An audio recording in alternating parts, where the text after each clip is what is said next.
guys, I'm Layla. Welcome to Raid Lore Stories. Today's lore story is going to be for Little Miss Annie. Guys, she's so twisted looking. People have been asking me for a lore story forever, and apparently she finally has one. So we're going to find out if Annie is okay. My viewers are going to get that. Here we go. I hope you enjoy the in-game lore story for Little Miss Annie. As the youngest daughter of an old king of Karak, Annie was used to getting her own way. Courtiers and nobles often spoke of her bratish volatility, though they did so privately and in hushed tones, as the king would brook no complaints about his favorite child. So, Annie's misdemeanors went unchecked, and as she became a teenager, her arrogance and insolence only grew. One day, Karak's most famous toy maker, his name now long forgotten, was putting the finishing touches on his greatest work yet, a life-size doll he was making for his own daughter's birthday. Annie learned of the project and, descending on the workshop accompanied by the royal guards, demanded the doll for herself. When the toy maker refused, the enraged teenager snatched up one of his tools and killed him with it. What Annie could not have known, however, was that the toy maker was more than he seemed. He was a secret practitioner of magical arts. As he lay dying, he gripped the leg of the doll with his bloodied hand and spat a terrible curse at the ruthless princess. The effect was immediate. Annie's body collapsed to the floor as her spirit was ripped from her mortal flesh and bound. Via the toy maker's blood, it was transmuted into the shell of the doll, which in turn twisted as it took on part of Annie's appearance, her face melding with that of the artificial construct. Wooden bones cracked and twisted as she potted herself in the horror, clawing at the frozen rictus mask that was now her face. Annie's guards hastily returned the shrieking doll girl to her father, along with her now lifeless former body, and the king sought by all means to break the curse. No cure could be found. Fearing the attention of the sacred order, he chose to hide his daughter away. Imprisonment for Annie was twofold, not only within the darkest dungeon cell, but in the unfeeling body of the doll, without the ability to taste, to touch, or to smell. It drove Annie to madness, a madness that saw half of her family and the royal guard slaughtered before she made her escape. The sacred order, hearing of this abomination, sent one of its most ruthless purgation squads to track down and exterminate it. None returned.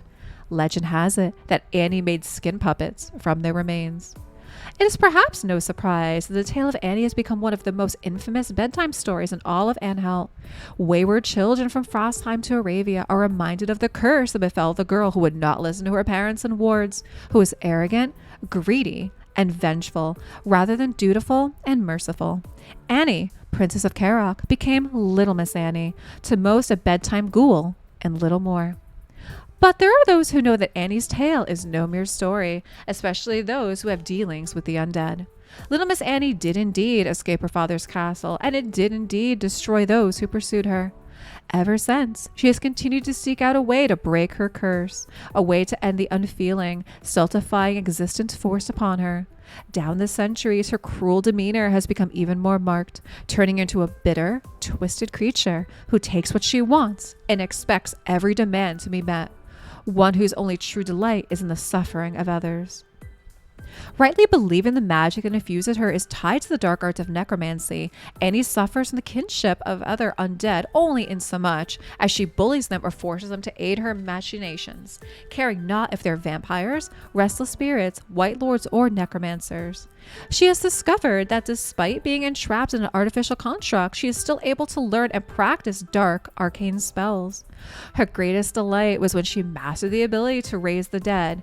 Now she had puppets of her own, once ironically made from rotten flesh and moldering bone.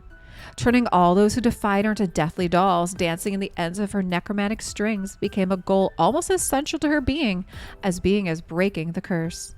Whether Little Miss Annie is bestriding battlefields amid an undead horde or stalking her prey alone through darkened alleyways or across desolate moorlands, her abilities remain unchanged. Unable to feel pain, with spells that reknit broken stick limbs or stuffing gouged torso, she is almost impervious to damage. It is said she can only be slain by piercing the black magic at the core of her being, and even that is a myth. On the attack, she is wickedly fast, and the blackened, bloody talons that sprout unnaturally from her gnarled fingertips can rend even the finest plate armor. She is a relentless sadist, cackling at the pathetic efforts of those trying to resist her, taunting them with promises concerning how she will make their bodies dance and contort, both while they are alive and long after their death. Well, I gotta say, guys, this is probably... And it fits Little Miss Annie, but I feel like this story is probably one of the most twisted stories Raid has come up with. Like, I don't really have any other words other than that. Drop me some comments down below on what you think of this story for Little Miss Annie. What a surprise, but I really do feel like it fits her aesthetics. It fits the way that she looks really well. So I really think Raid killed it with this story for why she's like this weird, creepy, twitching doll. Drop some comments down below, and thanks for watching.